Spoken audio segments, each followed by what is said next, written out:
अवसर पर यह एक बृहद अभियान चलेगा और इस अभियान के क्रम में हमें अखंड भारत के शिल्पी सरदार साहब को स्मरण करने का, उनके प्रति कृतज्ञता ज्ञापित करने का अवसर प्राप्त होगा।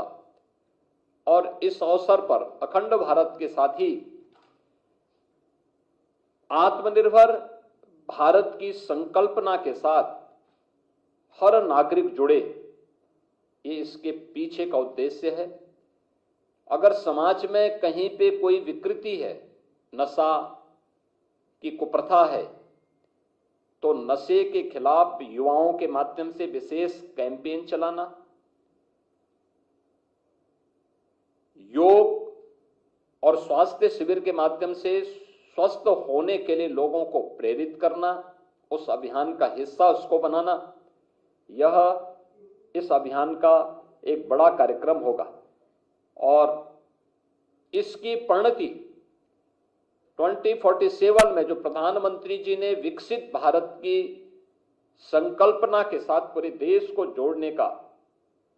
एक आह्वान किया है, तो इसका रास्ता अखंड भारत से आत्मनिर्भर भारत, आत्मनिर्भर भारत से विकसित भारत, तो विकसित को और मजबूती प्रदान करने के लिए हम लोग इस पूरे अभियान का हिस्सा बनेंगे। प्रदेश के सभी 403 विधानसभा क्षेत्रों में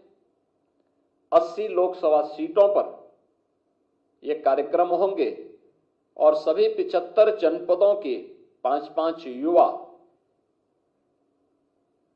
सरदार साहब की जन्मभूमि में जाने के लिए यहां से प्रस्थान करेंगे और उनको करमसद से लेकर के केवड़िया तक 150 किलोमीटर की इस पदयात्रा में देश भर से आए हुए युवाओं से मिलने और उस कार्यक्रम का हिस्सा बनने का भी एक अवसर प्राप्त होगा। प्रदेश के अंदर 31 अक्टूबर को रन फॉर यूनिटी का कार्यक्रम हर जनपद स्तर पर होगा और बड़े पैमाने पर इस कार्यक्रम में समाज के हर एक तबके को जोड़ने और राष्ट्रीय एकता को मजबूती प्रदान करने के इस कार्यक्रम का हम मजबूती के साथ आगे बढ़ाने का कार्यक्रम करेंगे। और इसके बाद संविधान दिवस के अवसर पर इस कार्यक्रम को और भी प्रभावी ढंग से आगे बढ़ाने का काम होगा। तो सरदार साहब से लेकर के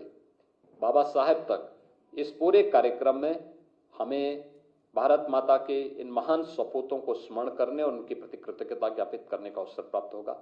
यही मुझे आप सबको सूचना देनी थी। आज ही